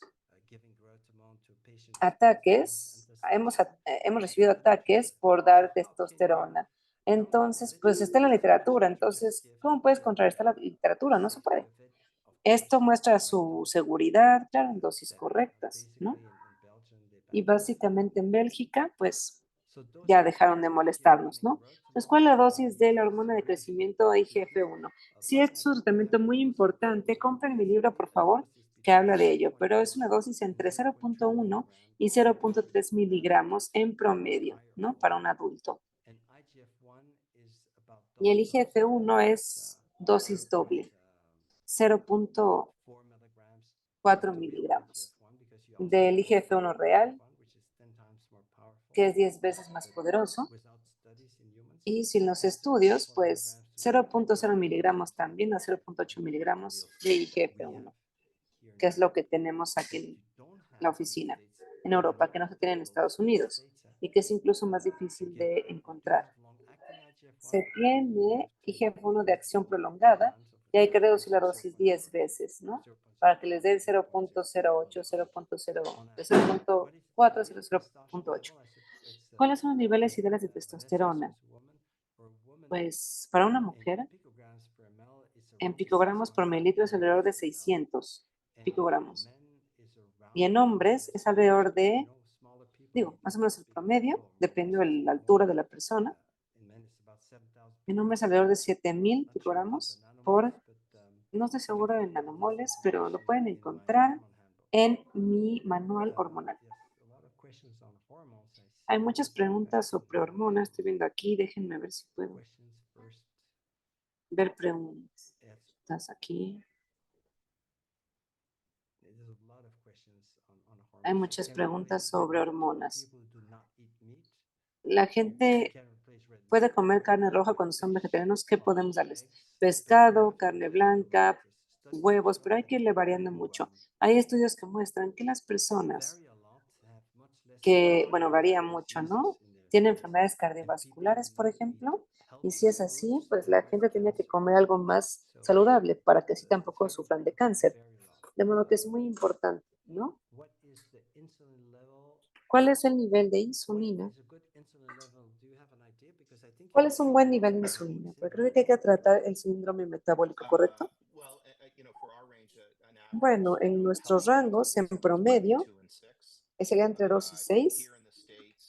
Aquí en Estados Unidos la hiperinsulinemia se considera 22 o más. A mí no me gusta ver a nadie arriba de 10. Digo, no creo que realmente seamos lo suficientemente agresivos con los niveles promedio de glucosa. Nuestros rangos típicos entran entre 70 y 100. A mí me gusta mantener a la gente por lo menos debajo de 90 y cerca de 80 si es posible. Sí, quisiera agregar algo sobre la insulina. Y voy a dar una conferencia probablemente uno de estos días al respecto. Y los niveles de insulina, si son muy bajos, hay una falta de absorción de aminoácidos. A eso se debe. Completamente estoy de acuerdo con el nivel de 6 o 7 es un buen nivel, o 5 incluso. Sin embargo, cuando una persona tiene 2 o 3, entonces hay tríceps caídos y nalgas caídas también. Yo empecé a los 67 a mi edad a ver músculos atrofiados en varias áreas y pude revertir parte de esta atrofia, por lo menos 50% de ella, agregando insulina, porque mi insulina estaba muy baja por la dieta. Así que tuve que ingerir más insulina, 2 o 3, y mi cuerpo se pudo poner más firme, vaya, porque el tratamiento para revertir el envejecimiento, en mi experiencia, permite bajas dosis de insulina junto con hormona de crecimiento e IGF-1. Entonces, básicamente, una insulina de 4 está bien, pero 3 o 2, en mi experiencia, ya empieza a verse una flacidez, que claro, se puede revertir. A una paciente de 70 años tenía tríceps muy flácidos y después de agregar insulina a su hormona de crecimiento, así como otros tratamientos, se redujo 2 veces en 6 meses. Entonces, digamos que depende. Si no hay mucha gente en Estados Unidos con bajos niveles a la insulina. ¿Qué ni qué? Sí, claro, claro, entiendo, entiendo. Si algunos de mis pacientes tienen niveles de insulina muy bajos debido a sus vidas, su estilo de vida, su peso. Sí, claro, lo entiendo. Y es un problema que la verdad yo nunca veo, ¿no? Porque no es gente muy delgada la que. Si en nuestro caso es gente con atrofia que no responde, y cuando es así, con ese tratamiento funcionan. Ahora, la hormona de crecimiento pone en riesgo el padecer cáncer.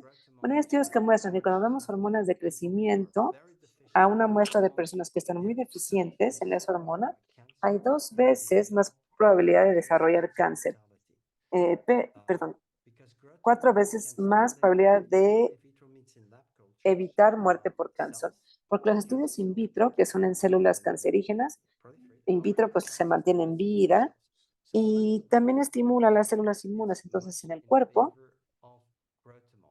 está más a favor de la hormona de crecimiento. Así que la gente que anda muy baja en la hormona de crecimiento tiene más probabilidad de padecer cáncer. En estudios, se les ha dado a pacientes con cáncer la hormona de crecimiento, por ejemplo, gente con tumor cerebral, tienen 50% mejor índice de mortalidad. Hay estudios que muestran que se les ha dado a pacientes terminales con cáncer gastrointestinal. La hormona de crecimiento aumentó significativamente la sobrevida, 2 a 4 meses más en aquellos pacientes y digamos que hubo una remisión el doble del tiempo que lo normal. De modo que es seguro y se tienen muchos estudios con bajo IGF-1, cáncer cervicouterino, que también se ven beneficiados, de modo que es muy seguro y los estudios muestran que un IGF-1 alto con hormona de crecimiento alta provoca más estudios, sí, pero también se muestra que no son muy significativos estas diferencias. Cáncer de mama, por ejemplo. Yo no he visto pacientes que desarrollen cáncer que han estado tomando hormona de crecimiento en mi experiencia. Sin embargo, hacemos muchos tratamientos que reducen el riesgo del cáncer cuando hay mejor alimentación. Hay algunas hormonas que reducen el riesgo de padecer cáncer, vitaminas, vitamina A, etcétera. De modo que eso se puede corregir. Doctor Heyman, ¿hay más biotoxinas en hogares que están en regiones más cálidas? Sí, es lo que pensamos. La humedad en el hogar es 65% o más, y en esos casos es en donde se puede dar un crecimiento microbiano. Y en regiones más cálidas, pues hay mayor predisposición, aunque nos sorprende que incluso cuando las personas viven en climas secos, también hemos visto crecimiento microbiano. A veces se debe a la presencia de las unidades de aire acondicionado, y el sistema de condensamiento, en donde empieza a haber condensación en el HVAC, en el aire acondicionado HVAC, y en los ductos.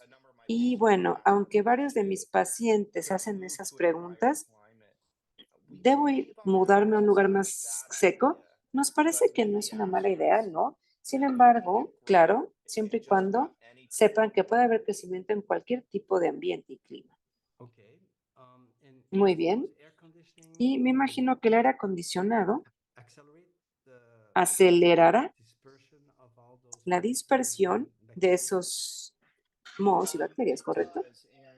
Sí, sí, así es. Lo que hemos visto es un crecimiento potencial de microbios y mohos en las bobinas del sistema de aire acondicionado.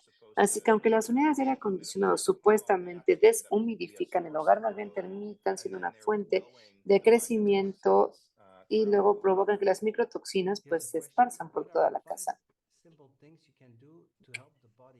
Hay 5 cosas sencillas que podemos hacer para ayudar al cuerpo a sanar después de vivir en un hogar con moho.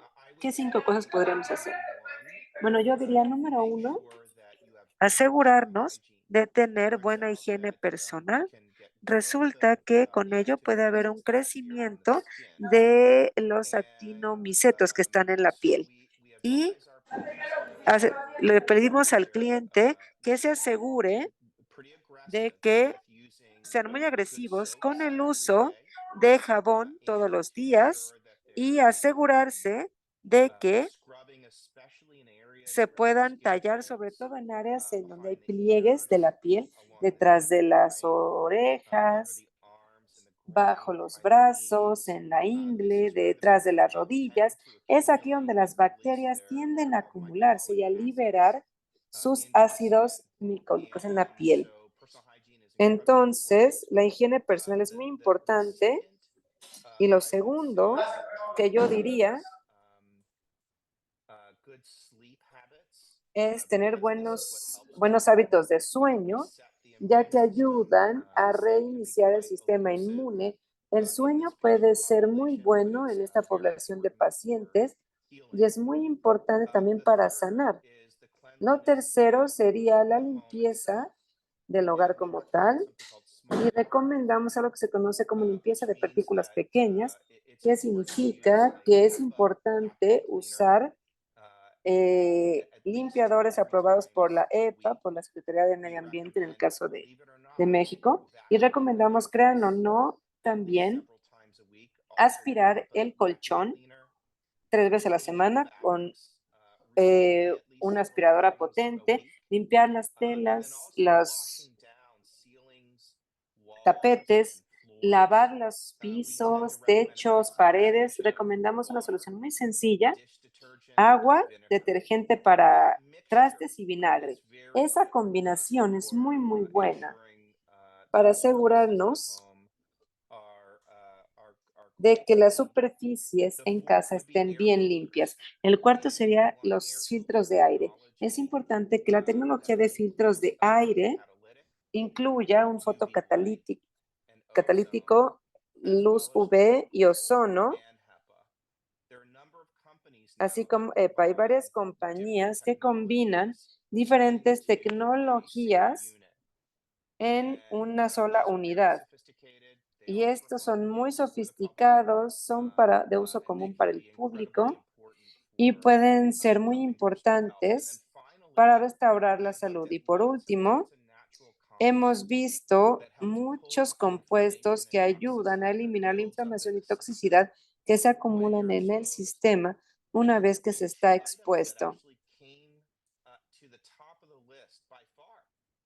Y los más importantes que conocemos es Oakland Beats. Oakland Beats tiene ciertos compuestos dentro que son muy buenos para reducir la inflamación por exposición de moho y sacarla del cuerpo. También hay otros tratamientos naturales, pero no son tan buenos como el Oakland Beats. También tenemos suplementos en polvo, en donde pueden ir comiendo Oakland Beats deshidratados para reducir la inflamación. Y es multimodal. Hay que abordar la inflamación y también los temas en la casa, en el hogar. Muy interesante, diría yo, ¿eh? Si lo podemos poner en práctica rápidamente. Aquí tenemos más preguntas. ¿Hay alguna otra forma de aumentar la hormona de crecimiento si lo tomamos con ciertos aminoácidos? Bueno, funciona principalmente con aminoácidos cuando se es joven, cuando no se necesita mucha hormona de crecimiento. Y ahí la glándula pituitaria puede también ayudar con los aminoácidos. La glutamina es muy importante, 2 gramos al día. Puede aumentar la hormona de crecimiento, pero nunca como la hormona de crecimiento como tal. De modo que aquí lo ideal es no usar ningún estimulante o secretor, agregar más bien hormona de crecimiento. Es muy importante para la salud, para el bienestar, que yo diría que si se puede tratar de tener una buena hormona de crecimiento es lo mejor. Aquí tenemos una pregunta en español. ¿Se toman las frutas antes o después? Antes, media hora antes o 3 horas después de los alimentos, porque de otro modo no se absorbería rápidamente. ¿Alguna otra idea, Andrew? ¿Se pueden combinar proteínas con carbohidratos? Bueno, los carbohidratos, pues sí, pero no creo que sea bueno ponerle dulces o cereales al carbohidrato. Aquí tenemos una preparación muy rápida. Está llena de azúcar con proteínas y creo que eso no sea muy bueno, ¿no? Combinar esas dos. Es cierto que los deportistas toman un poco de azúcar cuando toman aminoácidos y luego se absorben mejor porque reduce los niveles insulínicos. Entonces, en ese caso, pues sí pudiera ser útil. Y como saben, en Estados Unidos vemos hoy en día un control de la hormona tiroidea y una preparación tiroidea que ciertas compañías le redujeron el azúcar para que si no, no haya absorción de la hormona tiroidea. Porque si le agregas azúcar, pues hay más secreción de insulina y mejor absorción. Así que hay cierta controversia que se tiene que usar un poco de azúcar en el caso de algunos aminoácidos, pero por razones de salud.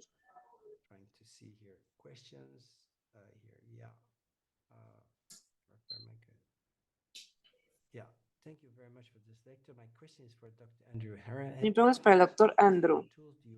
¿Qué herramientas recomienda para identificar una casa dañada? Normalmente usamos kits de toma de muestras y le pedimos a los pacientes que tomen polvo, muestra de polvo, porque es ahí en donde el material del ADN de los microbios se acumula con el paso del tiempo y nos da una ventana para ver lo que ha estado creciendo en el hogar. Hemos hallado que esto es mucho más exacto que solo muestras de aire. La muestra de aire captura normalmente solo esporas de moho y las esporas de moho son de 0.3 micras. Sin embargo, resulta que los inflamagentes, como les llamamos a esas pequeñas moléculas que respiramos, son mucho más pequeñas. Y estos kits de pruebas típicos tradicionales no capturan el problema que presenta en la casa, que es hasta el 99% de lo que potencialmente podría estar creciendo en casa, lo que no se captura. De modo que tenemos áreas donde tomamos la muestra, en donde sopamos y buscamos bacterias y buscamos endotoxinas. También empezamos a ver una cuarta categoría que se llama beta-glucanos. La tecnología está creciendo y estamos mejorando cada vez más para evaluar si es correcto. Bueno, ya se nos acabó el tiempo. ¿Nos puede repetir, por favor, el título de su libro? El arte y ciencia de SIRS. The Art and Science of SIRS. Muchísimas gracias a todos por haber asistido. Hubo 200 personas registradas en Zoom. Hubo mucha más gente registrada para Facebook, etcétera, en otros canales. Y sabemos que ¿en qué clínica lo podemos encontrar? Pensilvania, ¿me recuerda? Virginia, Virginia. Muchas gracias. Muchísimas gracias, doctor. Muchísimas gracias a todos por haber venido. Cuídense mucho.